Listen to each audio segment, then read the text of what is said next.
The Langston estate shimmered under the warm glow of gold-trimmed lanterns and crystal champagne flutes. It was a scene straight out of a lifestyle magazine, just as planned by Valerie Langston, my stepmother and lifelong tormentor. My father's 60th birthday celebration was underway, packed with corporate elites and distant family all singing praises to their own success. I lingered near the edge of the room, wine glass in hand, trying to breathe through the familiar knot in my chest. "Here, Ivy." Valerie handed me a name tag, her lips curled in a fox-sweet smile. "Thought this one fit you best." I looked down. Where others had tags like Daniel COO or Emily Harvard grad, mine read in delicate cursive, "The Disappointment." I blinked once, twice, and she laughed loud enough for the nearby group to hear. "Well, it's not inaccurate, is it?" She smirked. "Everyone here has accomplished something. What have you done? Play with that computer app or whatever it is." Ivy Langston, the daughter who left law school, the family failure who dropped everything to pursue a dream in tech, the girl no one took seriously. "At least put it on," my father muttered without meeting my eyes, too focused on laughing with investors to notice or care. I pinned it to my simple navy dress. Not couture, not flashy, but professional. My hand brushed the flash drive in my pocket. That's what I had come here for. They didn't know. They didn't know my startup, a cybersecurity AI called Sentinel, had just been acquired by the largest tech conglomerate in North America, Ivy Dynamics, for $2.8 billion. The final signature had dried only yesterday. The press release was scheduled for tomorrow, but I wanted my family to hear it from me first before the world did, even if they didn't deserve it. Valerie was laughing with guests again, retelling her favorite story: how I dropped out, how I wasted Dad's money, how I lived in a closet-sized apartment because I was too proud to ask for help. Everyone laughed politely, some awkwardly. I knew they wouldn't be laughing for long. My phone buzzed. "Marcus, all set for tomorrow. Are you sure you want to do it this way?" Me. "Yes, tonight's the night." I watched the parade of toasts unfold. My brother Mason was celebrated for landing a partner title at his investment firm. My cousin was lauded for a nonprofit she co-founded with Dad's money. Valerie clinked her glass and signaled the crowd. And now, she smiled, holding her champagne high. "Let's acknowledge the one person in this family who truly made sacrifices. My husband, Richard Langston, a man who led this family and this company to greatness." More applause. "And of course, Mason," she beamed, "our rising star. And Ivy, who's following her own path." Laughter. That was my cue. I raised my glass. "Actually, I'd like to say something." Silence. The kind that stretches across silk-draped rooms and clutches at throats. "I'd like to offer a toast," I said clearly, "to the last time any of you will call me a disappointment." Valerie choked on her drink. My father's brows pulled together, confused. Mason looked vaguely alarmed. I stepped toward the custom-designed projection screen Valerie had set up to display curated photos, none of which included me. "Time for an update." "Don't," Valerie hissed as I pulled the flash drive from my purse. "Just a quick slideshow," I said, plugging it into the projector. "Something I've been working on for a few years." The display flickered. Then, headlines filled the screen. Sentinel acquired by Ivy Dynamics for $2.8 billion. Startup co-founder Ivy Langston revolutionizes AI security. Young tech visionary lands board seat at global conglomerate. The murmurs rose instantly. Valerie's mouth opened and closed like a fish. "No," Mason muttered, blinking hard. "You're Ivy Langston of Sentinel, but you live in a studio." "I invested everything," I said calmly. "Every penny, every sleepless night, every ounce of effort. While you all laughed at my little tech thing, while Dad said, 'Don't make a scene,' I turned to Valerie, who looked ready to faint. You called me a failure because I didn't dress like you, because I didn't flaunt empty accomplishments. But I built something real." My phone buzzed again. Breaking news. Atria Dynamics confirms Sentinel acquisition. Just on time. Phones around the room lit up. People gasped. Others stared at me in shock. "And in case you think this is a prank," I said, opening the signed agreement on my phone, "here's the full acquisition contract." Valerie was pale. My father's hands shook as he reached for the screen. "Your company," he started, "was just bought for more than Langston Holdings is worth," I interrupted. "So, maybe next time you design a name tag, choose something more accurate." I unpinned it and let it drop to the floor. The room was frozen in a kind of stunned, glittery silence. Champagne flutes hung in midair, jaws slack,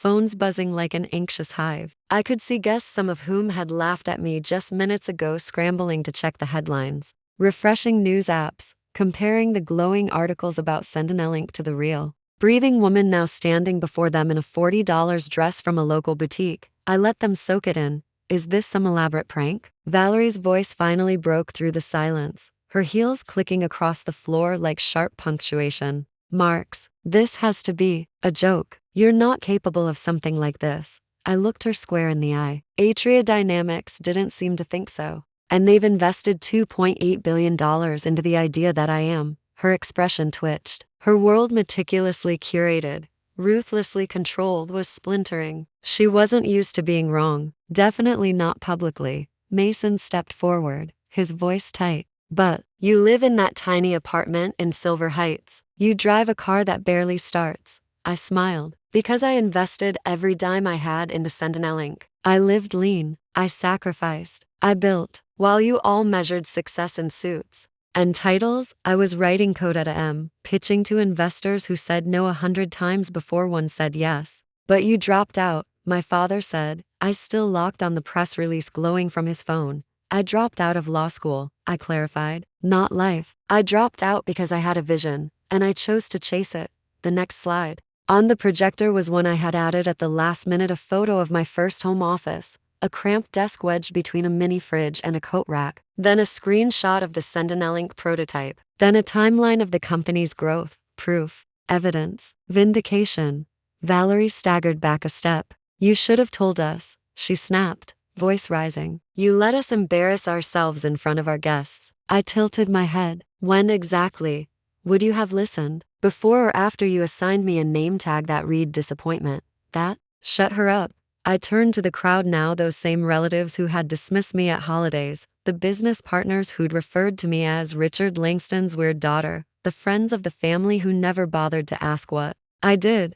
I've been called a dropout, a failure, a disgrace to the Langston name, I said. And now I'm the youngest board member in Atria Dynamics history. If you still think I'm the disappointment, I suggest you look in the mirror. A ripple of murmurs swept through the guests. Embarrassment, some grudging respect. That's when I gave them the final gift. Check your email, I said. Every one of you. Phones were unlocked. Notifications dinged. And then the reactions I'd been waiting for. Gasps, silence, a few shocked, whispered swears, because in each email was a file titled, The Record, a digital record I had been quietly compiling for years of Valerie's manipulation, her cruelty, her two-faced commentary, the time she excluded me from family photos, the audio clip of her telling a friend, she'll never be a real Langston, she's just a failed experiment, even the clip from a smart home device she didn't know I had programmed to record during family dinners, her whispering to Dad about ensuring I'd be cut out of the trust. You recorded me? She said, her voice shrill now. I'm a cybersecurity expert, I replied simply. You should have assumed. My father sat down slowly, hands trembling as he scrolled through emails and transcriptions. You, Valerie, you said you didn't. I was protecting the family, she shouted, losing composure entirely. She was embarrassing us. No, I cut in. I was building something. While you tried to bury me under your opinions. Mason stared down at his phone. This is emotional abuse. Years of it. Valerie tried to laugh it off, but no one was laughing anymore, and I wasn't done. I pulled a single printed document from my purse and placed it on the table. This is my official withdrawal from the Langston Family Trust, I announced. I'm waiving all rights to inheritance. Valerie blinked rapidly. That's millions, keep it, I said. You once told your friends I'd never see a dime of it. You were right.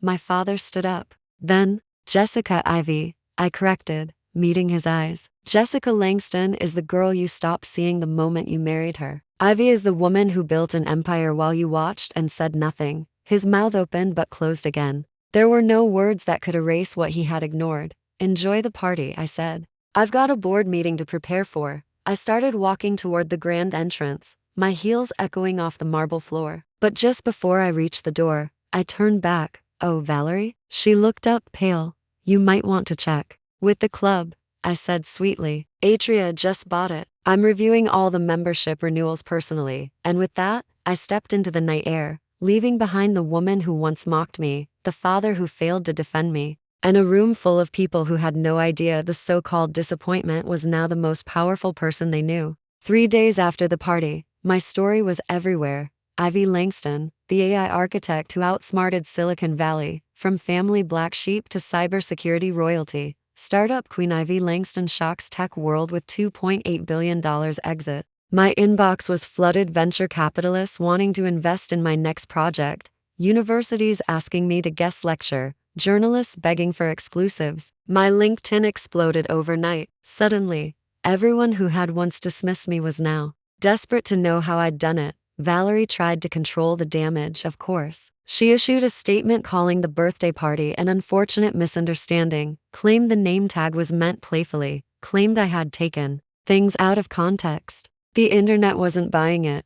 Clips from the party, which I'd discreetly recorded and released, went viral. The image of my name tag, the disappointment, became a meme. People printed it on mugs. Someone even photoshopped it onto a superhero cape. Valerie's reputation took a massive hit. Her picture-perfect persona shattered under scrutiny. Her country club contacts stopped returning calls. Her charity board memberships quietly expired. One by one, the circles she used to dominate began to close without her. Meanwhile, Mason's law firm scrambled. After the clip of him laughing at my little computer hobby spread online, he was quietly asked to step down from public-facing client accounts. I heard through a former classmate that he now spends most days at his desk, ignored and resented. Some even joked he was Ivy's brother, not the other way around, but I didn't celebrate. Not exactly. Success doesn't taste sweet when it's flavored with years of pain. It tastes clean, quiet, like closure. A month later, I was asked to speak at a tech conference in Seattle. Keynote speaker. They gave me the prime spot, right before the announcement of the conference's Global Innovation Award. I stood on stage, a spotlight in my eyes, looking at a sea of people who actually wanted to hear what I had to say. I didn't talk about money, or fame, or revenge. I talked about resilience. People will label you, I said. Sometimes the ones closest to you. Sometimes their words will stick so deep, you'll start to believe them. But the truth is that labels only have power if you wear them. I paused. The room was silent, waiting. I took off the label they gave me, disappointment, and replaced it with one I chose: builder, coder, CEO. Applause erupted, standing ovation. But all I could think about was how much that moment would have meant to Jessica, the version of me that had quietly cried in her apartment after every failed pitch. After the conference, I sat backstage, scrolling through my phone, ignoring the dozen texts from relatives who had suddenly remembered my number, and that's when I saw the email from my father. Subject line: "Can we talk?" I almost deleted it, but something made me pause. Inside, it was short.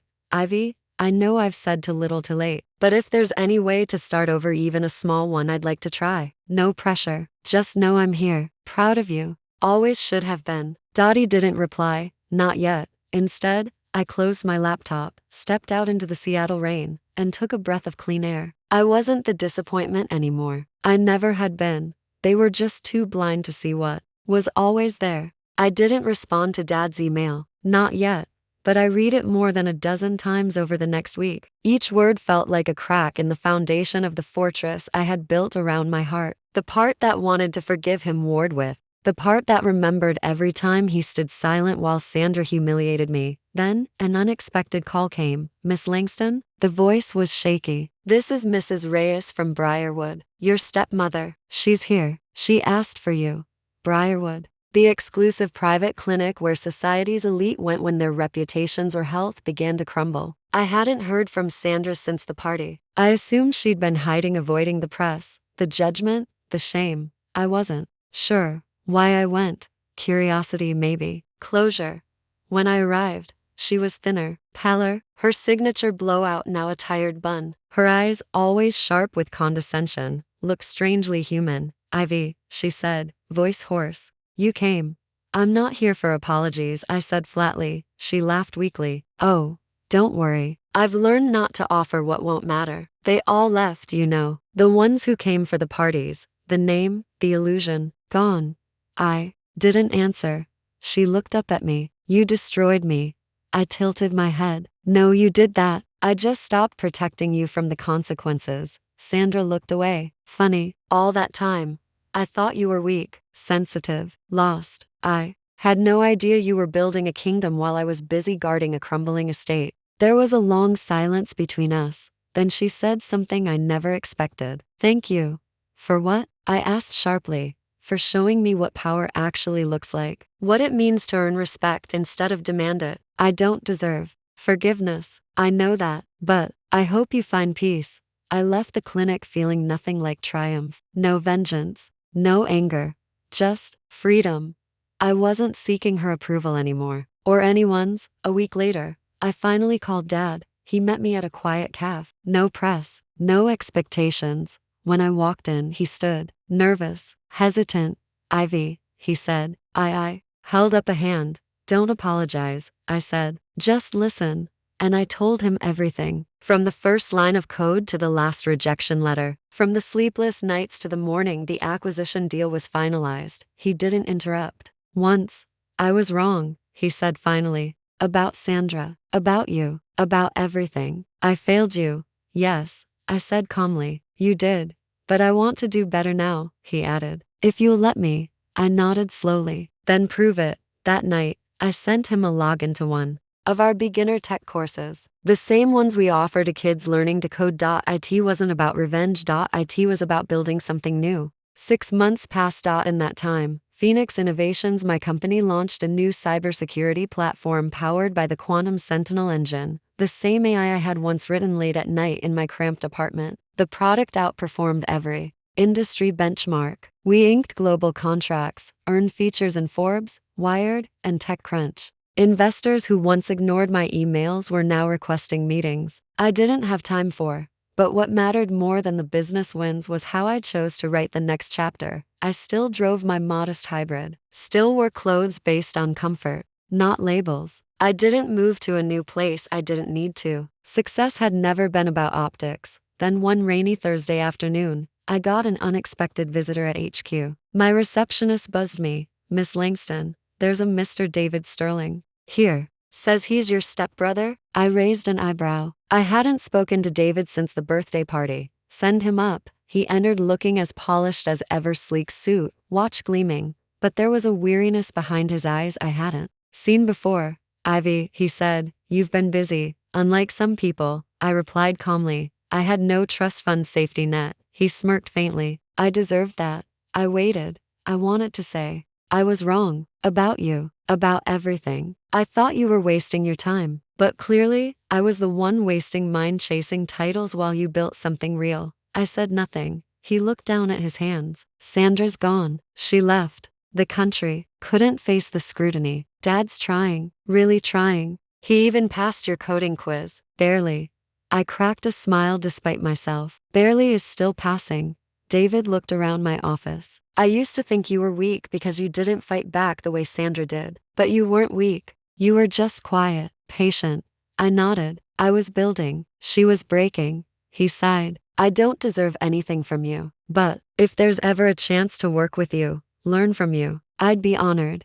The humility in his voice surprised me. I'll consider it, I said. That night, I walked through the office floor alone, watching the young engineers, the women who looked like younger versions of me, working passionately, creatively, without fear of judgment. I paused near the framed wall that held our founding principles. Underneath it, I'd added a small plaque with the name that once adorned my birthday name tag, The Disappointment, except now, it had a new subtitle beneath it, Founder, CEO, Game Changer. Because sometimes, the best revenge isn't in proving them wrong. It's in succeeding so powerfully that their words lose all meaning. And sometimes, just sometimes, the daughter they called a disappointment becomes the woman whose name changes the world.